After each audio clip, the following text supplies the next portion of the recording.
Welcome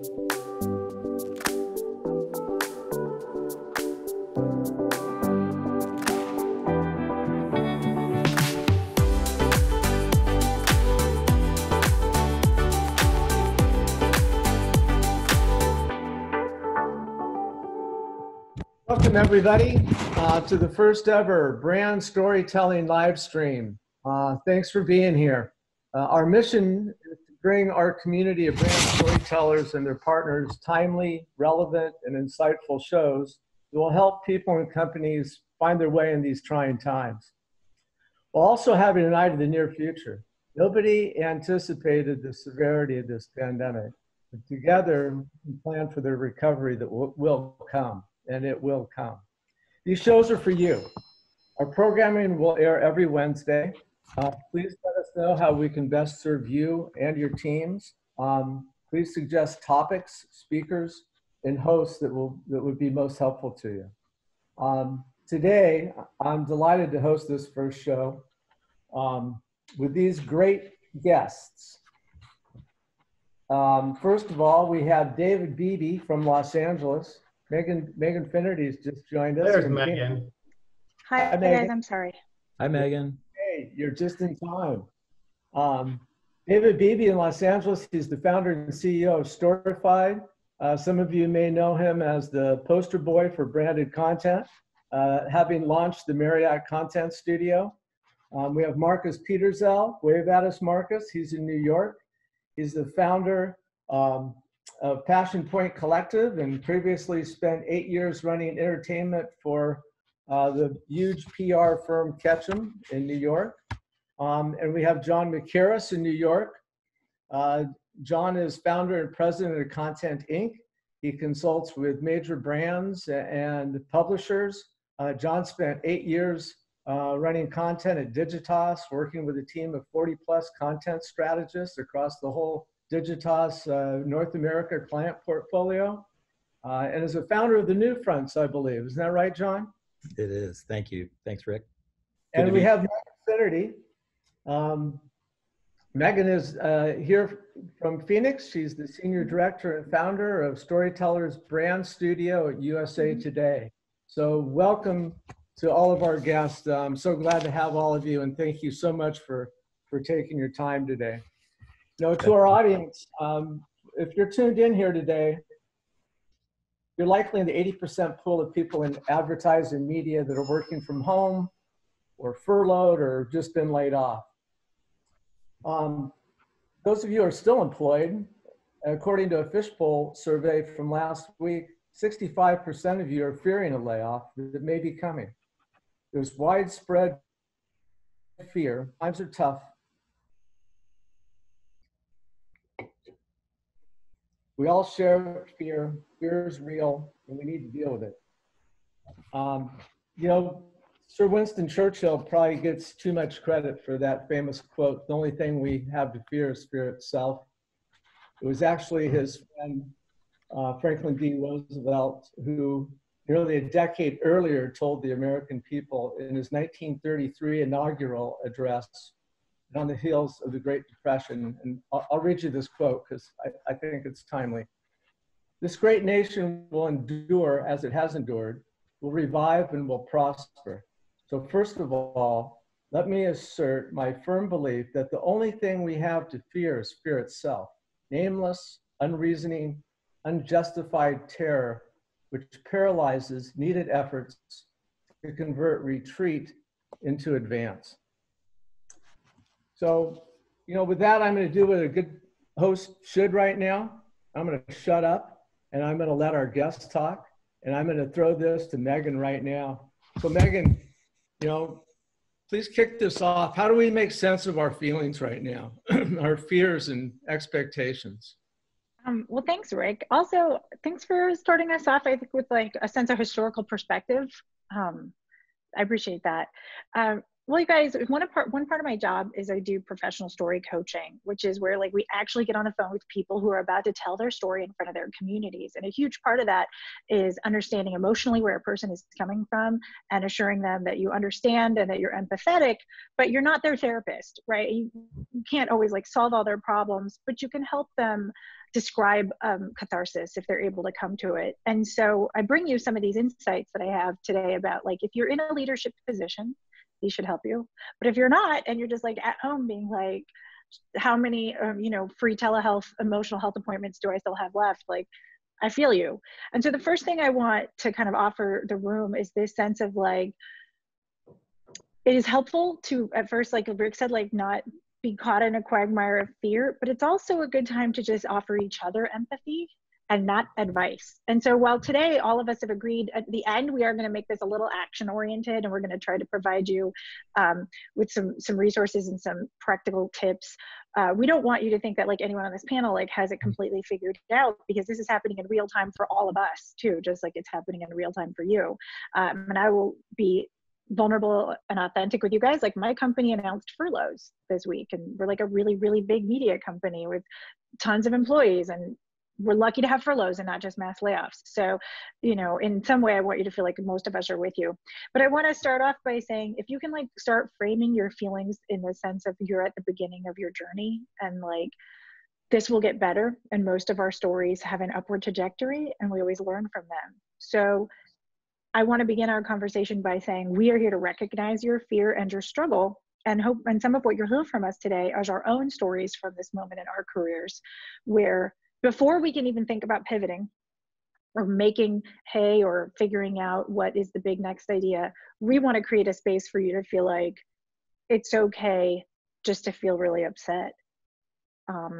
Because I know right now you're afraid for your families, you're afraid for your income, but most importantly, you're afraid for your health or the health of the people you love the most in the world. And I think at the end of the day, most of us are always like, well, if you have people you love and you have your health, you have everything. And right now those things both feel kind of imperiled. So I don't want to be like a total buzzkill, but I do want you to understand, all of us who work in storytelling know that the first thing we have to do to tell a good story is to understand where our audience is emotionally. And so that's what we're here to do with you guys today, and what we're here kind of to talk about. So thanks for that. Thanks, Megan. Yeah, Marcus and John, you're both in New York. It's kind of the epicenter of things right now. You're talking to a lot of peers, around you in New York City, and people dealing with life in Manhattan. I know a lot of the people in our audience right now are sitting in their apartments in New York.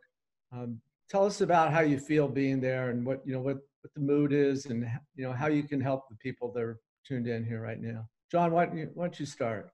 Yeah, sure. Thanks, Rick. And thanks for including me. One thing I'll say is our advisory business over the last 3 years has evolved primarily into executive search in the content space for those who know us and have worked with us. So we do both. And so we work with a lot of folks who are trying to figure out their next move. The difference now is whether you thought you wanted to make a career move or not, you now find yourself maybe feeling like you're being forced to consider it with not a lot of time to think it through. In typical times, you would say, hey, maybe this holiday I'll take the time to think about my next move. We find a lot of that, and come January, people feel like they have more of a sense of focus and purpose if they weren't before the holiday. But now here we are thrown into this, and if March wasn't the longest month in your life, I'll tell you it was the longest month in mine, because we're losing some business for sure, a good chunk of our business, but at the same time, trying to figure out how to take a deep breath and be able to move forward. And it's hard to do that without time. So we don't have any time. So I think we have to acknowledge that and then figure out, how to move forward based on that. Thanks, John. Marcus, what are you feeling out there? Yeah, I've got just a quick little story that lays exactly into what John was saying. I was on the phone with one of our production entities yesterday, talking to the head of production. I told him about this webinar, and he said, wow, I've got a story for you. He said, my wife came in to me yesterday. She's a designer at Steve Madden. And she said, honey, I've been laid off. And he was like, oh, sorry to hear that. I mean, you're joining the Legions. And she was smiling. She goes, what's up? She goes, Well, for a year, I've been rattling around this idea of my own shoe design line, but I'm so busy at work, I can never do anything about it. And now I'm being paid for the next 6 weeks. This is my opportunity to create something on my own and create my own world and blaze a new path that I never would have done if I just sat there working 12 hours a day. So I think the lesson there is opportunity that's going to come out of this. As much as we're in a depressed environment and so many people are being furloughed, there is an opportunity for people to reinvent, use the time, use the energy, use the resources to come out and finally do what you wanted to do. I think a lot of our brands are realizing experiential and event marketing for now is out the window. So if that's the case, where are they going to put the resources? So again, that's an opportunity. And our brands are saying, yeah, let's figure out a way to do more. Content is not stopping. In fact, content is increasing.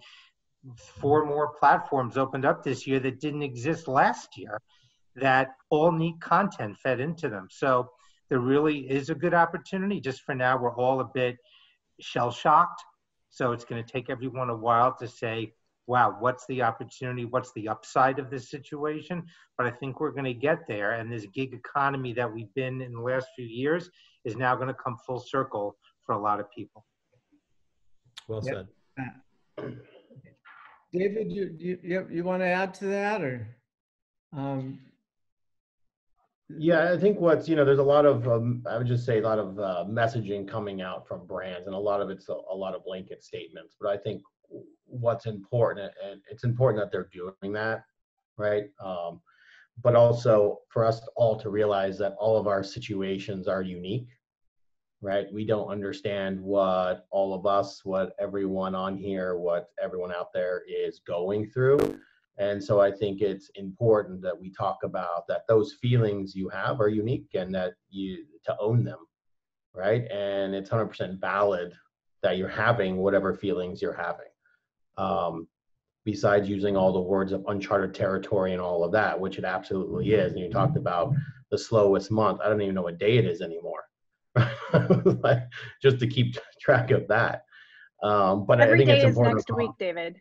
That's right. Every day is next week. Mm-hmm. Sorry. But that it's okay to have the feelings that we're all having and own that, and not be afraid to share them.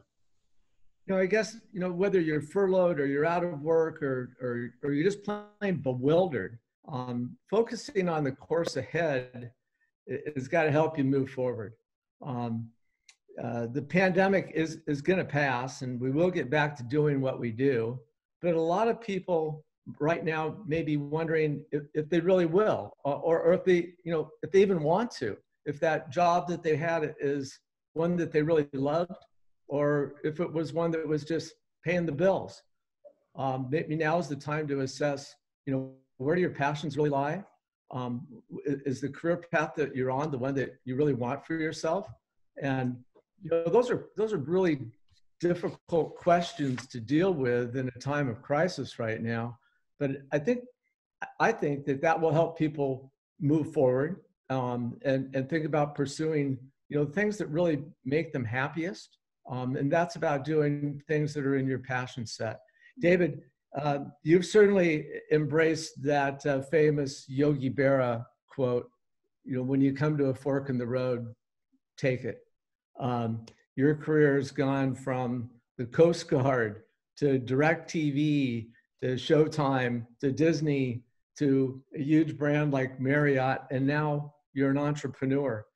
So can you share with us your experience in charting and adjusting your career path? Yeah, and I think, Rick, it's important. We all have time on our hands, right? Whether we're working or not, and some people working from home are actually working harder now. But we do have that time to reflect and say, what is it that we really want to do? You've done a great job of bringing a community of storytellers together that twice a year get together, and it's my literally favorite event to go to because of the people. But it's important we also look at what do we want to do individually too. And you know, my own career path as a lot of, is one of those things that you see, which is like a squiggly line, right? I couldn't have drawn it out or predicted this. You know, to share a personal story that I've talked about before, when I was serving in the U.S. Coast Guard, I was stationed all over the place, but I was discharged under Don't Ask, Don't Tell. And at that time, it was you couldn't be openly out and serve in the military. And so I wanted to be who I was. And so going down that path and not have to hide that factor. But talk about coming out of the military and going into the civilian world. I mean, that is a shock in itself, and that is a fork in the road. And I made the, you know, difficult decision to not go back home, even though I could have, but I wanted to really just keep going. I had no idea what laid ahead, what was going to come, what was going to work or not work. And, you know, for a period of time, I was fortunate enough to have a car, but I was homeless for a certain amount of time, living in my car, and I was able to figure out, how do I take my experience in communications in the military and translate that to the real world. And fortunately, I was able to get, you know, an entry-level job at DirecTV as a media coordinator. And I still worked my ass off. I had no idea where I was going. I went to college during the day. I worked overnights there. I had no idea what media was, what marketing was. Like, this was not a world. I grew up on a small farm. So it was just, what I trusted in there was that I knew it was going to be okay. And that's hard to, I think that's difficult for some people. Again, we're all very different the way we think and how we like to plan things. But I trusted that the decisions I made, the path I was going to go, was going to be okay, because it was what I wanted to do. And I learned along the way. And so all of those sort of decisions just ended up, for whatever reason, being and connecting to the world of media and marketing and storytelling. But like I said, it was not something I could plan. So if this is the time where you're sitting around saying, I don't know what's going to happen. I don't know if I'm going to have a job. I don't know if my job is going to, whatever it may be. Or maybe you look inside and say, this isn't what I really like to do. Maybe you already have a side project going on. Now's the time to explore that, and just trust that for whatever reason, if it's the right thing, that, you know, that it'll work out for you. If I could just jump in on that, I think that, even though I know, Rick, you mentioned this is a hard time to think about it, it's also a clarifying time. Like, if all of those of us who remember September 11th and, you know, lived through that, and all of the change that we may have experienced, and people stand up and say, I think I better focus on what matters. And that's good and bad, right? If you're in a bad relationship, maybe the outcome is, you know, that doesn't work out. But if you're in a bad job, maybe it's an opportunity in this moment to really take the bull by the horns, even though you didn't expect it. You know, I've already talked to some people who, and you know, Marcus just mentioned a similar story, where this is actually maybe an opportunity handed to us. And so how are we going to take advantage of it? It's certainly one that we can turn negatives into positives somehow, in I guess, in light of the darkness, you know, how people are going to do that. And those are the stories that are going to shine. And that's what's going to keep people moving forward in a positive way. Megan, yeah, I wanted to add, you know, in part of what, when I coach people all the time, people often want to they tell a story about a terrible thing that happened, and then how they were resilient, which is one of our, you know, that's like one of the classic story tropes. But our culture doesn't always deal with these questions well. And I want to acknowledge, like, possibly someone in your life is like, God doesn't give you more than you can handle, or everything happens for a reason, or what doesn't kill you makes you stronger. And those are my three least favorite things in the world, because they're not true. People are overwhelmed all the time, and people are desperate, and terrible things happen. And like, I am an observant Catholic, and I'm still like, shit happens, man. Like, work it out with God on the back end, you know, like, it's not like there's this guarantee, if you're a religious person, that like it's going to work out for you. So in story coaching, because that's not satisfying to the audience, because you can't really have the meaning of a story be a terrible cliche, we ask people to dig deeper and say, like, but what is deeply true for you? How have you actually changed through being resilient? And you get infinitely more fascinating answers and like wildly more introspective. So the one thing I want to offer our community today, though, is that the bigger the upset, the longer it takes to create meaning. And I want you to know that you don't have to know what this moment means in your life right now. Like, it doesn't have to be the moment you like dig deep and find your purpose, because that is a lot to ask if you're trying to also find rent money. And like what we're going to talk about today are little tiny footholds, little steps, small encouraging things you can do today that make you feel better in the long run. Because, you know, John mentioned September 11th, but culturally, like as a people and as an individual, it could take 5 years or 10 years or 20 years to make sense of a moment that large.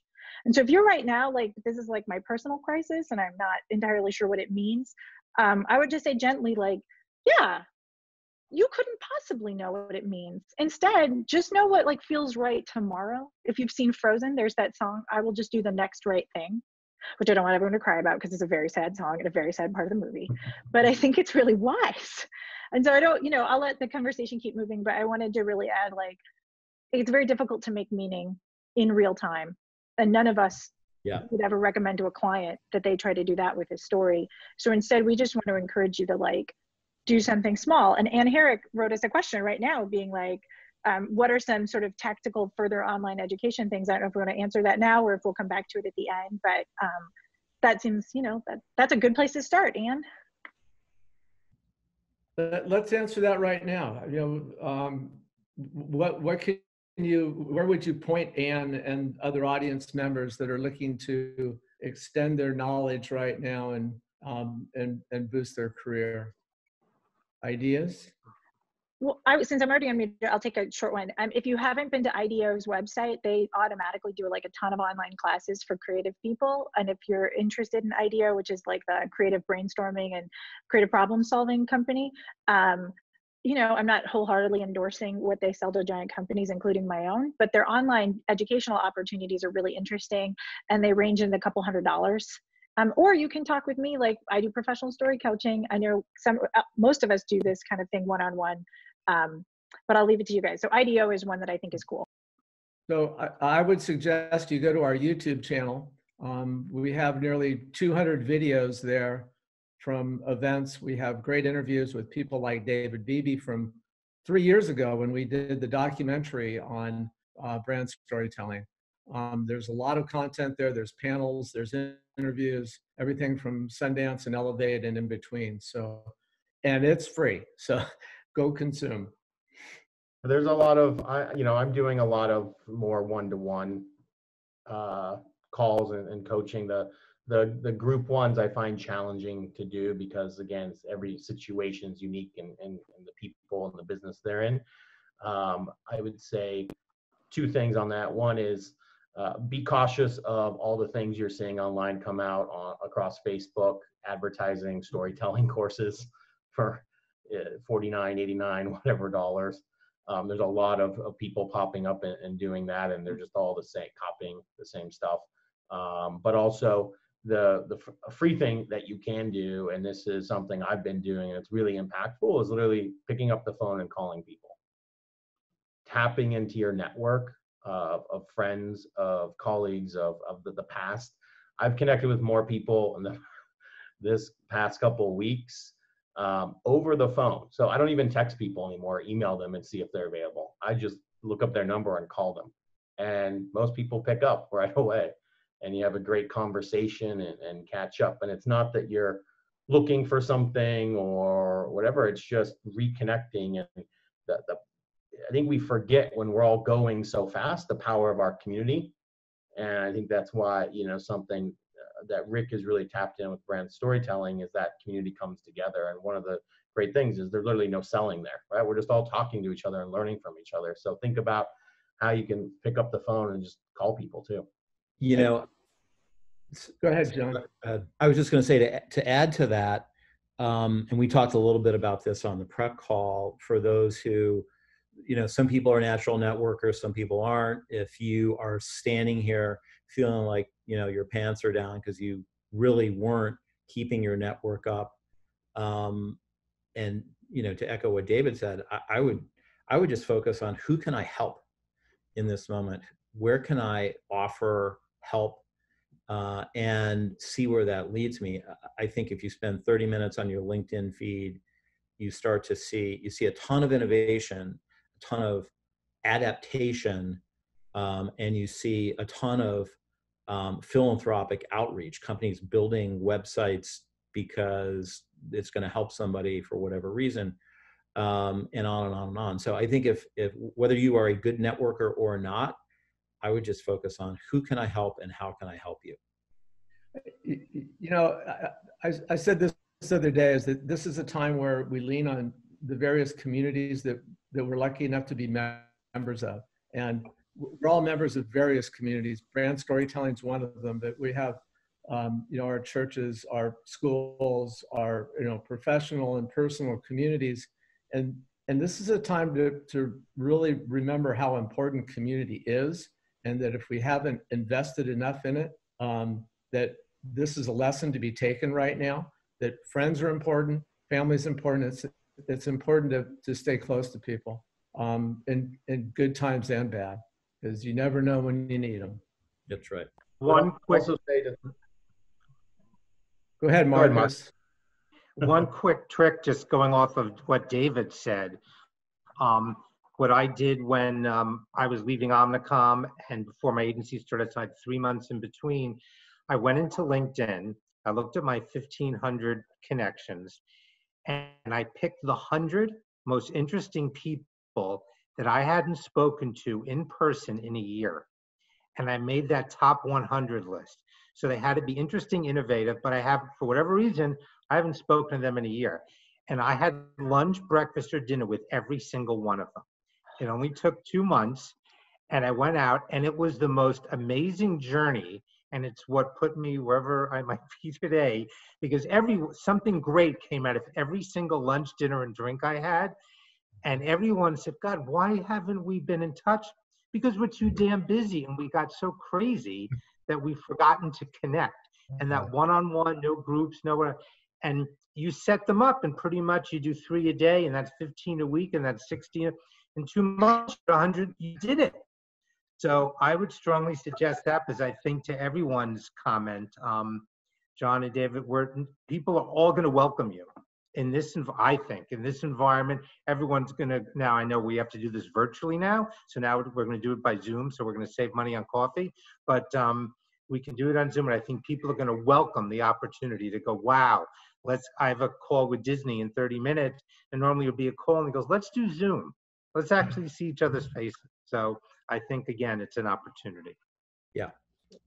So if you want to learn something as well, is that also think outside of your world, if you're whatever your sort of work world is, media, marketing, brand, whatever. Is one thing that I've learned a lot from is actually talking to people in different industries. So I've spent the past 2 weeks on a couple of calls with dentists and these dental groups that have groups just like us in this world, and hearing them and learning about the business. It is so fascinating to me to learn how dental reps work with providers, work with dentists, and it's like their whole world is completely different, and it's a world that I knew would be impacted, but when you look at how they operate their business and you understand, all of a sudden it shuts off. Like everyone else, a huge impact on them, right? So it's reach out to people that are in completely different industries and say, how is this affecting you? And you might learn about a new industry. You might learn about maybe a new opportunity or something that you're passionate about too. David, if that next fork for you goes off to the dental practice route, you're going to blow my mind. You know, like go from the Coast Guard to media to being a dentist. I don't know. Hey, listen, you know, yeah, this coming period, you know, however long it may last, you know, it's likely to be a time when brands are going to take a step back from advertising and selling and take a step forward into content that informs, inspires, and even entertains. I think it's not going to be a time for overt selling. So what does that mean to people in the workforce that are at advertising agencies and marketing roles, and and how does that open up opportunities in the content space? Or am I reading this wrong? I mean, that's just my gut feeling, and from talking to a lot of you, that there's going to be a surge in content marketing. And at first I thought, oh my gosh, our business is just going to shrink. Everybody seems to be quite busy and planning for the future. And I'd love to get all of your perspective on that, as the role of brands going forward in selling versus engagement and communications that's positive, entertaining, inspiring. Who wants to start with that one? Marcus, I'm going to pick you because you work with so many brands and deal with this very thing. So what's your perspective there?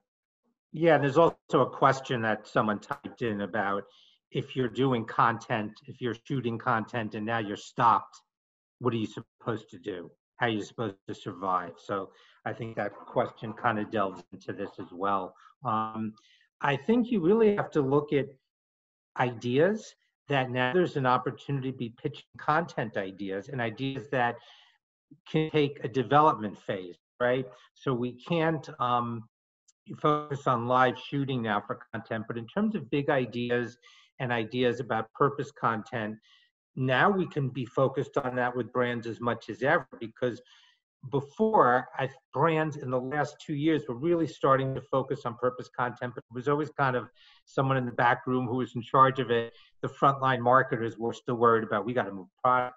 And now we've seen this paradigm shift with what's happened. Who can think about anything now but purpose content and giving back to the world and coming together as a community? So the brands today, one of my biggest clients, the CMO this morning, just sent me a 2-minute video of just how the world can survive and go. I think we need to do a video like this, Marcus, like now, figure it out. So I think that paradigm shift is happening now. It's happening quickly, and we all need to just embrace it and know for right now, we're never going to have our brand clients in such a position where they're going to be open to these kind of ideas and these kind of opportunities. So I think now's the time to take advantage of that, go to our clients or potentially new clients and say, listen, I've got a great way to tell a story. And now's the time, because brands cannot just revert back to the same old, same old. Every brand from Coke to Hertz, we see everyone is shifting. We have to shift with them and be there as their purveyors, as their agencies, and be a conduit to create this content for them. David, your business is based on helping brands tell their stories and becoming STORIFIED. Seems like a good time for you right now. It seems like the future is bright for that sort of consulting service to help brands step further into content. Yeah, and I think that if you back up and look at a lot of the brands that have been working on thinking and acting like a media company in the past, right? So they have scaled their content and they built a community up, and then they've been driving commerce from that community. So that's what they call sort of the 3C strategy: content, community, to commerce.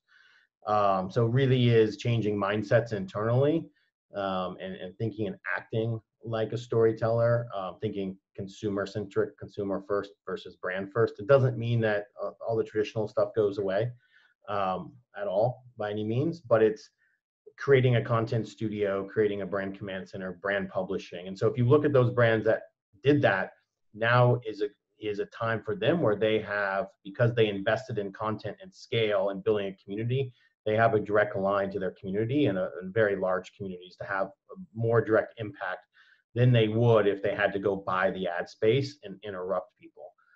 So there is a lot of interest now in that storytelling world and building internal teams and structures and content studios. And we talked about purpose a little bit. That's a lot of the work, just figuring out why you're doing it, not just do it because everyone else did it. And gets into what success look like and measurement. But it is, I think there for the past couple of weeks has really been about what do we change and stop, pause and continue.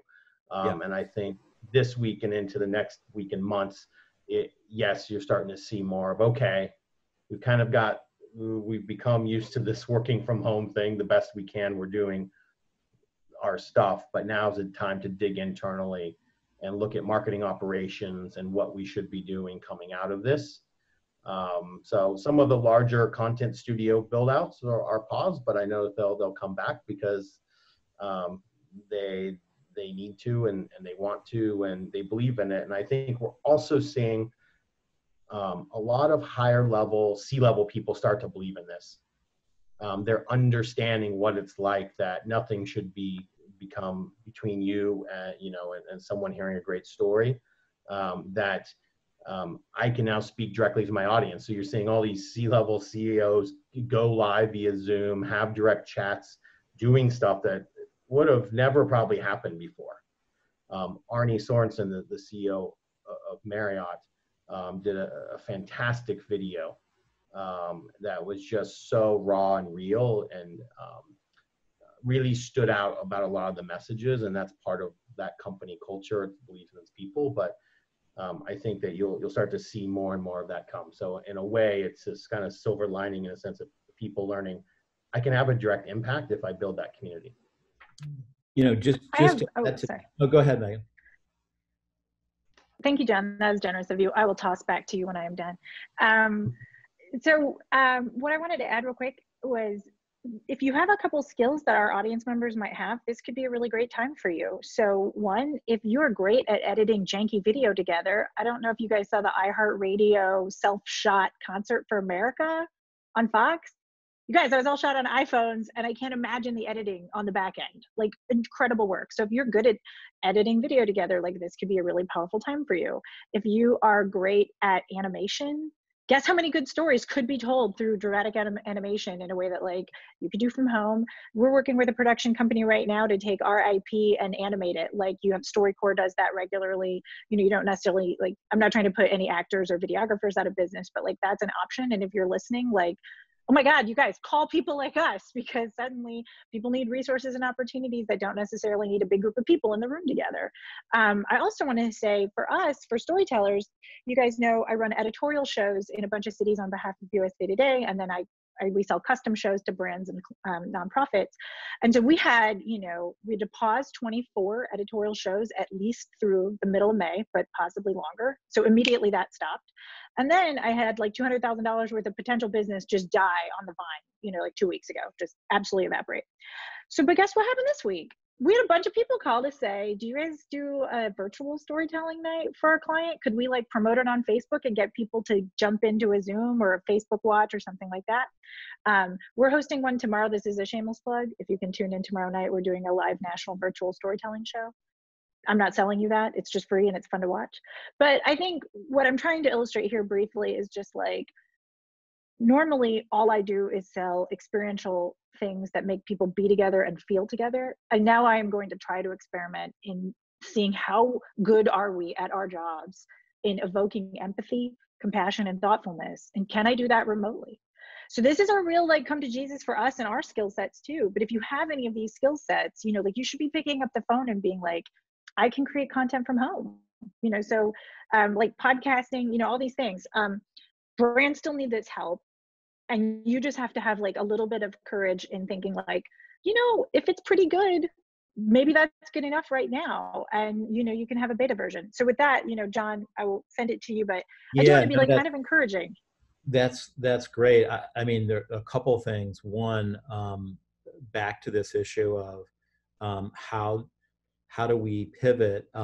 I've had a bunch of conversations on the client side with clients and those who are not clients, probably spoken to, 30 publishers as well in the last 3 weeks. And I think just doing a lot of listening initially and not really knowing what to make of things, I'm now kind of landing on what I think the takeaway is that may help us in terms of our personal journeys.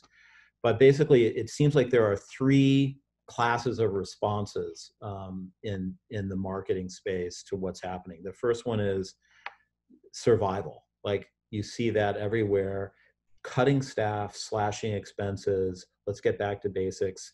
GM, which is part of an advisory board that I'm on. The head of media there sent a note last night saying, I can't be on this anymore because here's what we are doing to keep the lights on, to keep the company in business, given, you know, all the challenges they face and not making cars and now figuring out if they can make respirators and ventilators.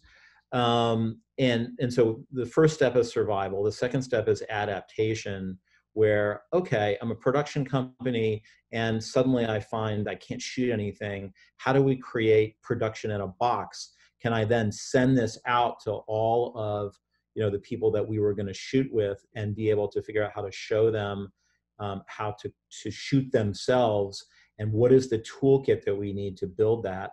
That came across our desks in the last couple of days. We're basically pivoting the whole company into a different model, adapting to the reality. You know, you see it in your own town with eat-in restaurants offering clean curbside pickup overnight when they never even had to carry out. So there's a lot of adaptation. And then the third one, I spoke to a well-known storied media brand this morning who are thinking about, you know, transformation. So how do we use this moment, not just to survive and adapt, but if we were thinking about our plan down the road, what is our strategic plan? How do we accelerate that and use this moment to actually make that pivot now and transform? So I think for ourselves, if you think about, okay, what mode am I in right now? Am I in survival mode? I need a job tomorrow and I'll do anything to try to find something to keep the lights on. That's fair. And a lot of us are in that mode. What's the adaptation play for me? How do I take my skills and tweak them and be able to make myself useful and maybe marketable in a way that I hadn't imagined before? And then the third one is transformation. Hey, this is a moment that I'm just going to throw everything out the window and listen to my heart and do that thing that I was hoping to do, which has already been mentioned. And so I think from a client perspective, on the brand side, our goal will be to get people up that food chain. How do you get from survival to adaptation? How do you get from adaptation to transformation? And so how do we think about that personally is worth talking about. That's terrific. And, you know, unfortunately, we are out of time. I'd like to invite all of you back again to do this some more. I think we're going to get a lot of questions from our audience. This is going to continue discussion on social and whatnot. Next Wednesday, we do have, we'll have another program. One of the shows will be led by our editor-in-chief of our Elevate series is Farrah Warner, and she's going to do a show on purpose. So that will be extremely relevant. I'd like to remind all the audience members that Brand Storytelling has launched a bulletin board that's absolutely free.